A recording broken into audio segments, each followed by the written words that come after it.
চলুন ঘুরে আসি আজ পলাশিপাড়া ঠাকুর দেখতে।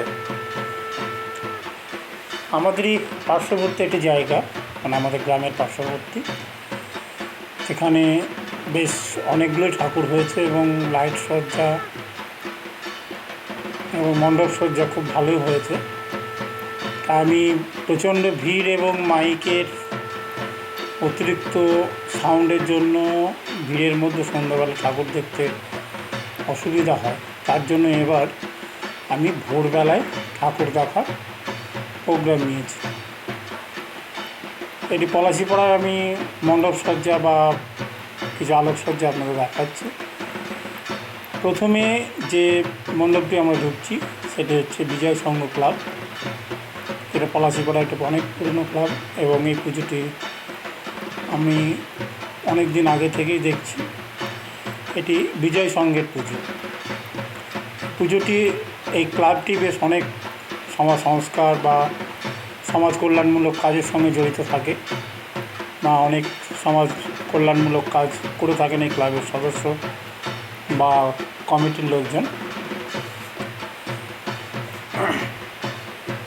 পলাশিপাড়া একটি জায়গা, এটিকে গ্রাম বললেও ভুল হবে, আবার শহরের সঙ্গে তুলনা করাটাও ঠিক হবে না। এমন একটা মধ্যবর্তী পরিস্থিতি নিয়ে পলাশিপাড়া অবস্থিত। আগে পলাশিপাড়াও আমাদের তেহট্ট থানার আন্ডারে অন্তর্ভুক্ত ছিল, কিন্তু এখন পলাশিপাড়ায় নতুন থানা হয়েছে। থানারই সামনে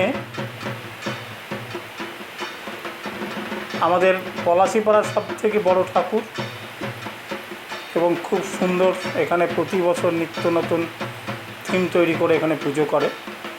এটি হচ্ছে সজ্জা প্রতিমা, কিন্তু পুজো প্রতিমাটি একটা ছোট্ট প্যান্ডেলে আলাদাভাবে এখানে রাখা আছে। এখন বড় প্রতিমার পাশেই ছোট্ট একটা প্যান্ডেলে পুজোর প্রতিমা, যেখানে পুজো করা হয়েছে সেই প্রতিমাটি রাখা আছে। এটি হচ্ছে পলাশিপাড়ার একটি নামজাদা ক্লাব বলা যেতে পারে, বা একটা সংস্থার অভিযাত্রী। এই অভিযাত্রী ক্লাব বা সংস্থাটি, দেখুন, প্রচণ্ড বৃষ্টিপাতের জন্য এই জায়গাটা একটা মাঠ, খেলার মাঠ, পুরো দর্শকদের পদপৃষ্ঠে পুরো ঘাস হারিয়ে গেছে, সেখানে কাদায় পরিণত হয়েছে। তাহলে এখানে কেমন আনাগোনা হয়?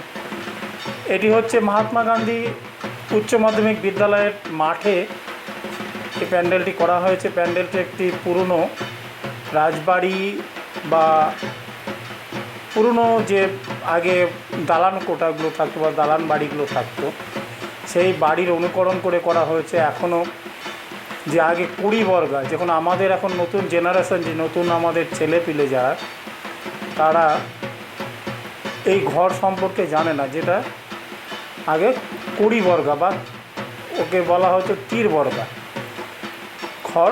এখন তো ঢালাই সিস্টেম সব কিছু, কিন্তু এটা কুড়ি বর্গার ঘর। এবং কোনো একটা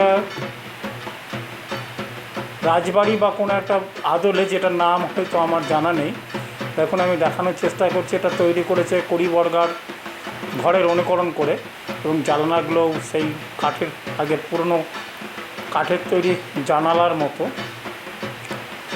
খুব সুন্দর মণ্ডপ সজ্জা এবং প্রতিমাটাও খুব সুন্দর দেখতে,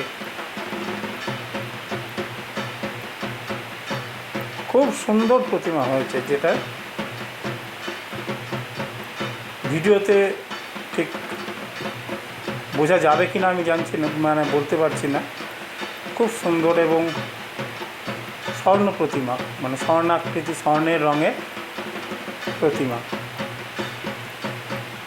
আর এটি আমাদের রক্ষাকালী মন্দির, এই হসপিটাল নিকটবর্তী জায়গায় আছে। এটা তারই পাশে একটা মণ্ডপ, যে মণ্ডপটি পলাশিপাড়াতেই অন্তর্ভুক্ত।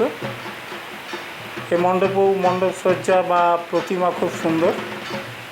ভোরবেলায় ঠাকুর দেখার জন্য কোনো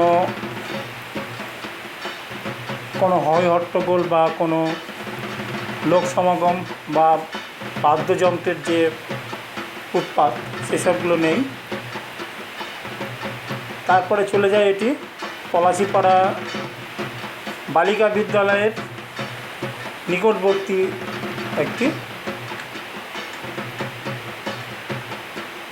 মন্দির প্রাঙ্গণ, যেখানে এখানে একটা বারোয়ারি, যেখানে একটি স্থায়ী বারোয়ারি ঘর আছে এবং সেই ঘরেই এই প্রতিমা নিরঞ্জন হচ্ছে। সামনে সাধারণত হালকা পরিমাণ প্যান্ডেল সজ্জা করা হয়েছে এবং তার লাইট সজ্জাগুলো খুব সুন্দর আলোকসজ্জা আর কি। এইভাবে সাজানো হয়েছে আমাদের পলাশিপাড়া দুর্গা মণ্ডপগুলি। পরবর্তীকালে পাড়ার ভেতরেও অনেকগুলো প্রতিমা আমরা দেখেছি, সেগুলো সকলের নাম হয়তো আমি জানি না, সব ক্লাবের নাম নেই বা বারোয়ারির নাম নেই। আমরা প্রায় এখানে 20-22টি ঠাকুর দেখেছি বা আপনাদের দেখানোর চেষ্টা করছি। আমি ভোরবেলায় ঠাকুর দেখছি, তার কারণ হচ্ছে বক্সের আওয়াজ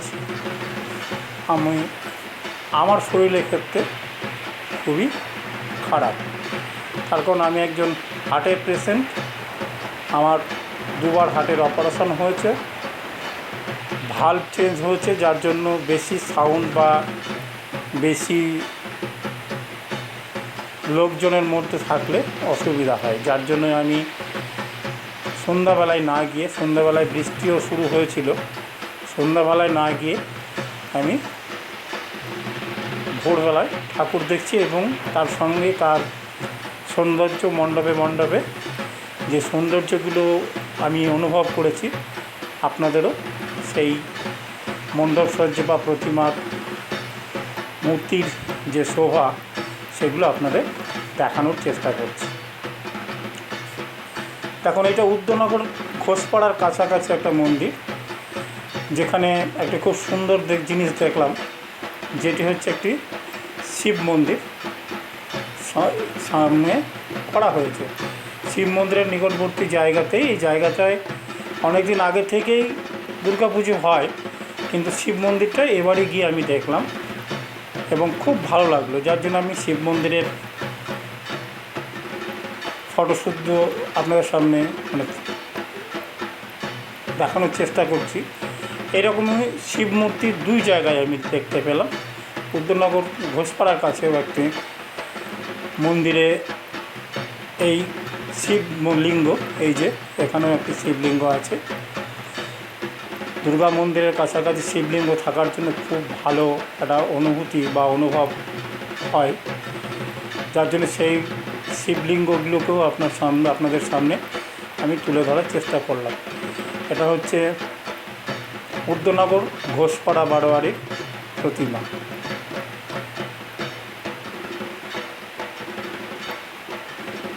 এটাও পলাশিপাড়ারই প্রতিমা, যেটি খুব সুন্দর একটি। এটি হচ্ছে আমাদের পলাশিপাড়ার সবথেকে খুব জাগ্রত জায়গা বলে মনে করা হয়, যেটা হচ্ছে পলাশিপাড়া বকুলতলা বারোয়ারি। এই বকুলতলা বারোয়ারির দুর্গা প্রতিমার থেকে এখানে একটা স্থায়ী শ্রীকৃষ্ণের মন্দির আছে, তার মূর্তিটাও আমি আপনাদের পরে দেখাবো বা আপনাদের বলবো। দোতলার উপরে, এরই ওপরে আপনার সেই শ্রীকৃষ্ণ মন্দিরটা অবস্থায়, এই যে শ্রীকৃষ্ণ মন্দির বা শ্রীকৃষ্ণ ভগবানের একটা মূর্তি। এই মূর্তিগুলো যখন নামযজ্ঞ হয়, এখানে 7 দিন নামযজ্ঞ হয়। এটা হচ্ছে আমাদের পলাশিপাড়া বাজার কমিটির পূজা মণ্ডপ, যেটি একদম বাসস্ট্যান্ডের নিকটবর্তী অবস্থিত। তারপরে এবার আমরা যাব আজকে আমাদের শেষ গন্তব্যস্থল পলাশিপাড়া বাজারের ঘাটের ধারের যে পুজোটি সেই পুজোটি। ঘাটের ধারে প্রতিমাটি খুব সুন্দর হয়েছে এবং নদীর ধারে অবস্থিত বলে এখন আমি নদীটিকেও দেখানোর চেষ্টা করেছি সাইড থেকে। আর প্রতিমা এখানেই শেষ। এরপরে আমরা এই যে পলাশিপাড়া ব্রিজের সংযুক্ত জলঙ্গি নদীর উপর যে ব্রিজ, সেই